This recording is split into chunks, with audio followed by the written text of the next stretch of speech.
Salam saudara yang dikasihi oleh Yahweh.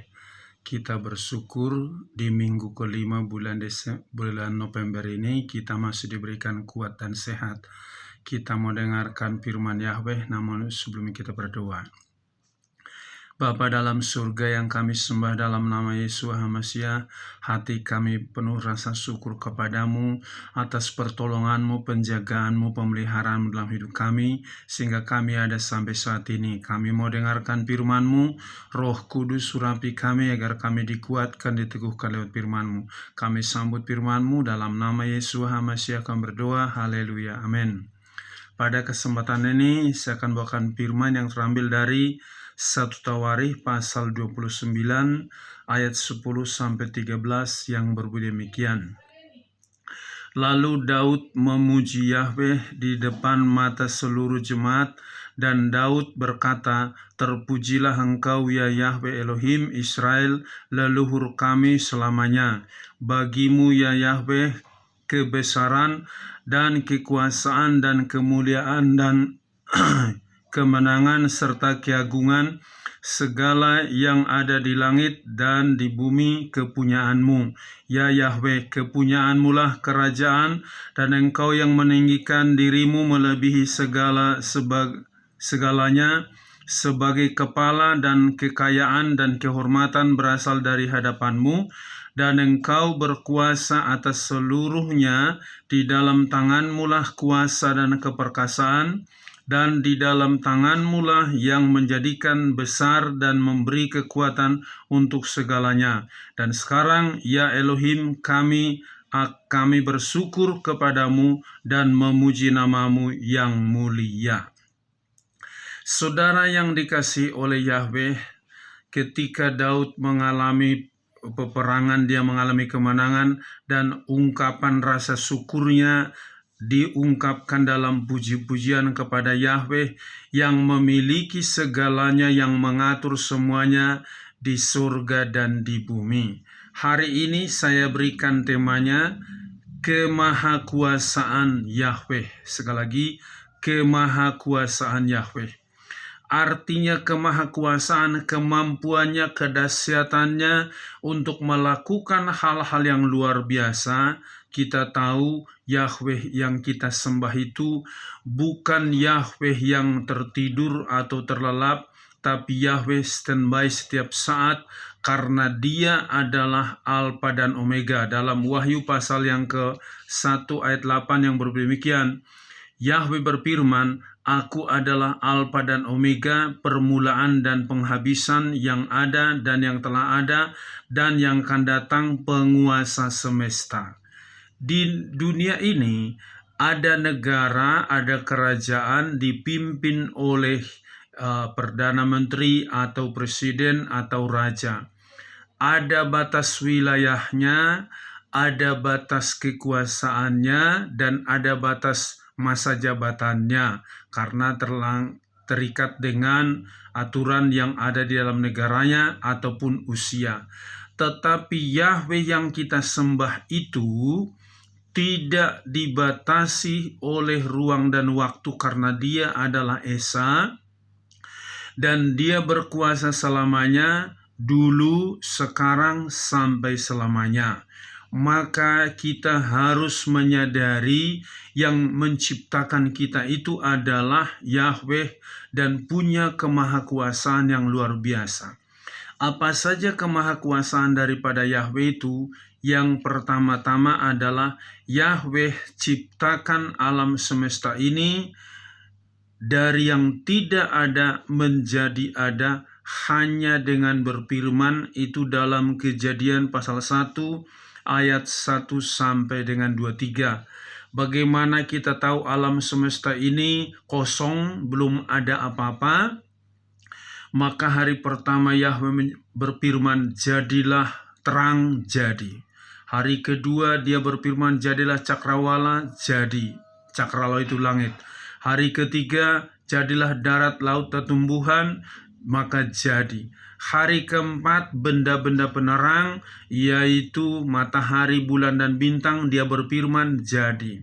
Hari kelima baru diciptakan binatang-binatang, segala jenis binatang. Jadilah binatang-binatang di darat, di laut, di udara, maka jadi. Hari keenam dia menciptakan manusia dari debu tanah, dibentuk segambar dengan Yahweh itu, maka dihembuskan napas hidup. Bayangkan debu tanah bisa berubah, bergerak, melakukan aktivitasnya, baik Adam yang diciptakan pertama dan setelah itu diciptakan Hawa dari tulang rusuk Adam. Bayangkan tulang rusuk bisa diubah menjadi manusia, debu tanah bisa diubah menjadi manusia. Itulah kemahakuasaan daripada Yahweh itu. Yang berikutnya, apalagi kemahakuasaan daripada Yahweh itu, bahwa Yahweh yang dapat menopang hidup manusia. Dalam Mazmur pasal 63 ayat 8 dan 9 yang berbeda demikian. Sebab engkau telah menjadi penolong bagiku, maka aku bersorak di bawah naungan sayapmu, jiwaku melekat kepadamu, tangan kananmu menopang aku. Kita tahu Yahweh itu menopang hidup manusia yang sungguh-sungguh bersandar kepada Dia. Kita ingat di Taman Eden sebelum Adam dan Hawa jatuh dalam dosa dipengaruhi oleh iblis, Adam dan Hawa tenang damai, tetapi ketika mereka mengikuti kemauan iblis, maka Yahweh memberikan hukuman kepada mereka. Maka supaya engkau tetap ditopang oleh Yahweh, bersandarlah firman-Nya, ikuti apa yang diperintahkan. Yang berikutnya, apalagi kemahakuasaan daripada Yahweh itu, Yahweh yang punya langit dan bumi. Ya, Yahweh yang punya langit dan bumi. Dalam Mazmur pasal 89 ayat 12, langit adalah milikmu, bumi juga milikmu, engkau telah menegakkan dunia dengan segala isinya.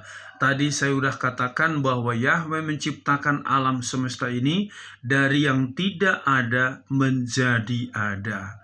Belum ada tokoh manusia yang bisa menciptakan langit dan bumi atau menciptakan sesuatu dari yang tidak ada menjadi ada. Dan itu hanya Yahweh yang bisa melakukan, karena Yahweh yang memiliki yaitu langit dan bumi, dan juga menegakkan dunia ini dengan segala isinya. Bayangkan bumi kita ini tertata dengan rapih luar biasa. Itulah kehebatan kemahakuasaan daripada Yahweh itu. Berikutnya, Yahweh itu yaitu bertahta di surga, dan kita tahu dalam Yesaya pasal 66 dikatakan bahwa Yahweh itu bertahta di dalam kerajaannya dan juga bertahta di dalam kerajaan surga, dan bumi ada dalam naungannya. Jadi kita tahu kalau Dia yang bertahta di surga, bumi ini ada di dalam kekuasaannya, apapun gerak-gerik manusia di bumi ini selalu Yahweh tahu. Maka jangan berpikir kalau aku tidak dilihat orang melakukan dosa, tidak dilihat atasanku, aku melakukan hal yang jahat. Ingat, mata Yahweh ada di segala tempat, mengawasi orang jahat dan orang benar. Itu dalam Amsal 23 ayat 5.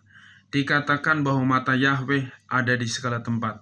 Jadi jangan sampai kita berpikir aku tidak dilihat oleh siapapun. Ingat bahwa Yahweh bertahta di surga dan bumi ini dalam pengawasannya. Selain itu, kita tahu bahwa tangan Yahweh sangat dahsyat.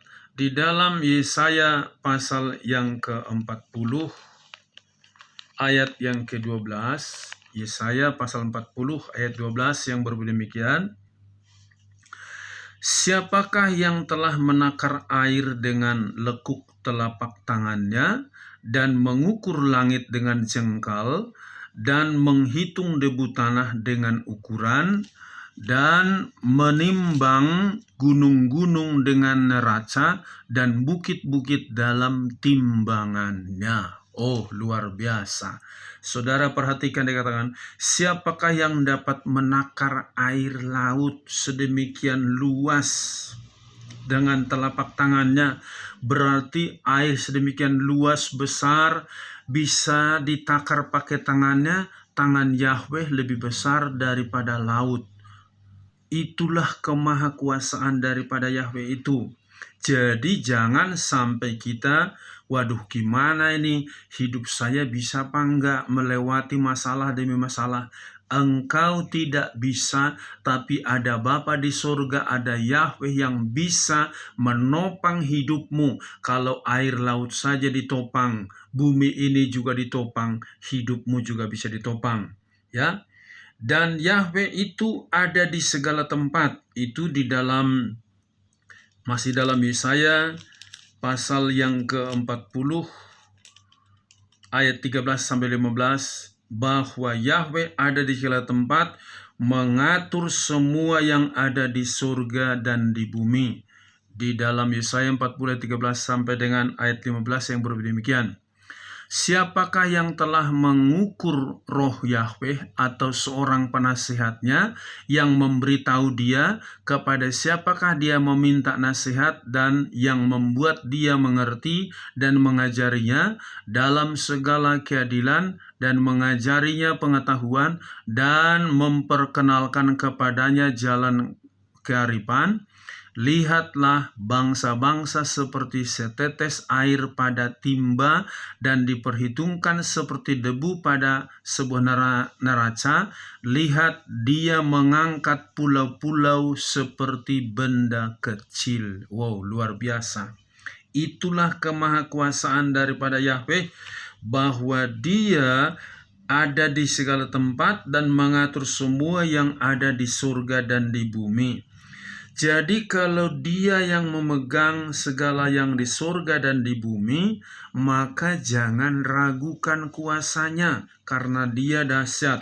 Di dalam Mazmur pasal 139 ayat 7 sampai dengan ayat 16 yang berbunyi demikian.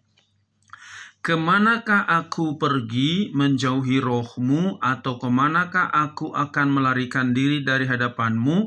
Jika aku mendaki ke langit, engkau di sana. Jika aku menaruh tempat tidurku di alam maut, engkau di sana. Jika aku terbang dengan sayap fajar dan membuat kediaman di ujung laut, juga di sana tanganmu akan menuntun aku dan tangan kananmu memegang aku. Jika aku berkata sesungguhnya kegelapan akan melingkupi aku, maka malam sekalipun akan menjadi terang di sekelilingku. Bahkan kegelapan tidak akan menjadi gelap padamu, tetapi malam akan bercahaya seperti siang hari. Sebagaimana kegelapan, demikianlah terang. Sebab engkau telah membentuk buah pinggangku, engkau merajut aku dalam kandungan ibuku. Saudara perhatikan baik-baik di sini. Betapa indahnya, betapa dahsyatnya kemahakuasaan daripada Yahweh itu. Dia ada di segala tempat dan mengatur semua yang ada di surga dan di bumi. Maka kalau Yahweh itu yang mengatur segala yang di surga dan di bumi, kira-kira hidup kita seperti apa? Kita kecil, bumi sangat luas, laut sangat luas. Kalau bumi dan laut saja bisa diatur, ditata dengan baik, apalagi hidup kita, maka tetap bergantung, berserah kepada Yahweh itu, supaya kemahakuasaannya itu mengatur langkah hidupmu. Jangan seperti Adam dan Hawa, sudah dilarang tidak boleh makan buah pohon yang di tengah taman, tapi mereka makan karena mereka menuruti kemauan si iblis. Di akhir zaman ini, iblis begitu menyerang habis-habisan manusia supaya khawatir, takut, bimbang, cemas menghadapi hari esok, padahal yang pegang kehidupan kita adalah Bapa di surga. di dalam Yesus HaMasiah. Jadi imani kemahakuasaan Yahweh itu tidak pernah berubah dulu, sekarang, sampai selamanya. Berikutnya, apalagi kemahakuasaan Yahweh, bahwa Yahweh yang dapat menyelamatkan kita di dalam Yesus HaMasiah melalui kematiannya di atas kayu salib. Yang dapat menebus kita dan menyelamatkan kita adalah Yahweh yang berubah menjadi manusia dalam Yesus HaMasiah. Dalam Ibrani pasal 10 ayat 12-14 yang demikian. Namun dia sesudah mempersembahkan satu korban karena dosa-dosa, dia duduk di sebelah kanan Elohim untuk selamanya, selebihnya sambil menanti sampai para musuhnya telah diletakkan sebagai tumpuan kakinya.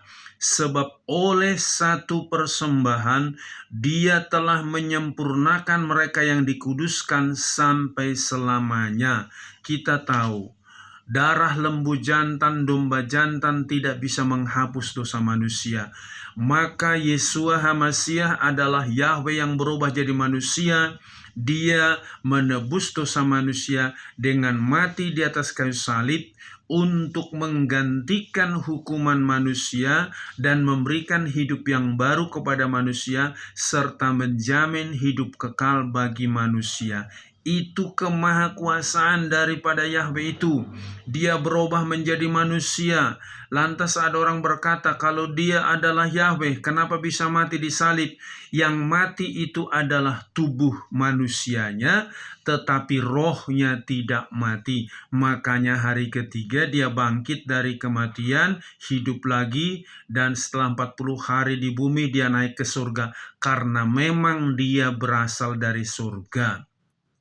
Jadi kalau engkau ingin selamat, percayalah kepada Yesus HaMasiah, terima dia dalam hatimu, kemahakuasaannya akan menguduskan hidupmu menjadi kudus dan benar melalui tubuh dan darahnya. Berikutnya, apalagi kemahakuasaan daripada Yahweh itu, Yahweh yang menentukan hidup manusia, apakah berhasil tidak berhasil, itu Yahweh menentukan. Di dalam Mazmur pasal yang ke-37 ayat 23 dan 24 yang demikian. Sebab Yahweh menetapkan langkah-langkah orang yang hidupnya berkenan kepadanya, apabila dia jatuh tidaklah sampai terhempas, karena Yahweh menopang tangannya. Jadi bukan kalau ada engkau jatuh dalam dosa, bukan berarti Yahweh tidak bisa menolongmu, karena engkau tidak mengandalkan Yahweh. Di sini katakan, sebab Yahweh menetapkan langkah-langkah orang yang hidupnya berkenan kepadanya. Maka saat-saat sekarang ini banyak doa, baca firman Yahweh, pegang teguh janji Yahweh itu, maha kemahakuasaan daripada Yahweh itu akan menolong engkau. Apapun penyakitmu, apapun kesulitanmu, kalau langit dan bumi ditopang oleh tangan Yahweh, maka dia juga bisa menopang hidupmu, asal engkau bergantung sepenuhnya kepada otoritas daripada kuasa Yahweh itu. Yang berikutnya, bahwa Yahweh itu, ia adalah Yahweh yang Esa. Apa arti Esa? Tidak dibatasi oleh ruang dan waktu. Tadi dia di dalam Wahyu pasal 1:8, Alfa dan Omega. Dia sudah ada sebelum dunia ada. Dia juga akan menciptakan alam semesta ini dari yang tidak ada menjadi ada. Tapi satu saat dia juga menghilangkan yang ada menjadi tidak ada. Tidak dibatasi oleh ruang dan waktu. Dulu, sekarang, sampai selamanya, dia yang pegang kendali di surga, di bumi, dia ada. Maka, jika Yahweh yang Esa itu ada di dalam hatimu, dia pasti menjagaimu. Di dalam Ulangan pasal 6, ayat 4 dan 5 yang berbunyi demikian, dengar hai Israel, Yahweh Elohim Yahweh Elohim kita, Yahweh itu Esa. Kasihilah Yahweh Elohimmu dengan segenap hatimu dan dengan segenap jiwamu dan dengan segenap kekuatanmu. Kalau engkau ingin menang menghadapi segala pencobaan, berlindunglah pada kemahakuasaan Yahweh itu, jangan berlindung sama manusia, karena ditegaskan dalam Yeremia 17 ayat 5 dan 6, terkutuklah orang mengandalkan manusia, mengandalkan dirinya sendiri. Dia seperti tanaman kering tidak menghasilkan buah. Tetapi di ayat 7 dan 8, diberkatilah orang yang mengandalkan Yahweh. Dia seperti tanaman yang di tepi aliran air menghasilkan buah pada musimnya. Saat ini, siapa yang engkau andalkan dalam dirimu? Kekuatanmu kah, uangmu kah, hartamu kah, orang lain kah? Satu saat itu akan lenyap. Tetapi jika engkau mengandalkan Yahweh Elohim, Dia mempunyai kemahakuasaan di sorga dan di bumi, maka Dia pasti membawa engkau masuk sorga, karena Tuhan Yesus, aku pergi ke sorga dalam Yohanes 14 ayat 1-3, menyediakan tempat bagimu, nanti kalau sudah aku datang lagi menjemput kamu, supaya di mana aku berada, kamu pun berada. Jadi jangan sampai ragu kepada kemahakuasaan daripada Yahweh. Jika engkau bersandar kepada manusia, manusia ada batas umurnya, ada batas kekuatannya. Jika engkau bersandar kepada kekuatanmu, apalagi sekarang kau lihat badai di mana-mana, bencana di mana-mana, itu menandakan bahwa alam semesta ini akan segera berakhir. Tapi jika engkau sungguh-sungguh mengandalkan kemahakuasaan daripada Yahweh itu, sekalipun engkau dimasukkan dalam perapian yang menyala-nyala seperti Sadrak dan Mesak, maka tidak ada yang terbakar tubuh mereka. Begitu juga hidupmu akan dijagai oleh Bapa di surga yang maha kuasa, dan kemahakuasaannya sangat dahsyat, dulu, sekarang, sampai selamanya. Dan juga apapun penyakitmu, Dia bisa sembuhkan, karena Dia adalah tabib di atas segala tabib, raja di atas segala raja. Biar melalui firman ini kita semakin sungguh-sungguh mengandalkan kemahakuasaan Yahweh itu, agar kita kuat dan menang dan diselamatkan. Amin. Sampai di sini firman Yahweh, kita berdoa. Bapa dalam surga, terima kasih buat firman-Mu ini. Kami bersyukur kembali Engkau mengingatkan kami bahwa ada Bapa kami yang punya maha kuasa, yang tidak pernah berubah dulu, sekarang, sampai selamanya. Bahkan Engkau memegang kunci di surga dan di bumi. Engkau yang mengendalikan semuanya. Bahkan napas hidup kami ada di dalam genggaman tangan-Mu.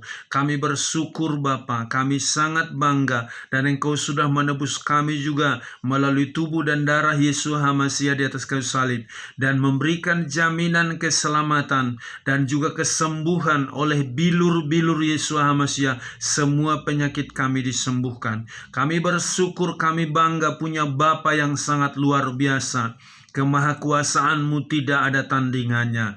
Berkati bapak-bapak, ibu-ibu, pemuda, remaja, anak-anak, supaya selalu mengandalkan kemahakuasaan daripada Yahweh. Berkati bangsa dan negara kami ini, jagai supaya tetap aman. Seluruh hamba-hamba-Mu persatukan semua. Dalam nama Yesus HaMasiah kami berdoa. Haleluya. Amin. Salam. Yahweh berkati.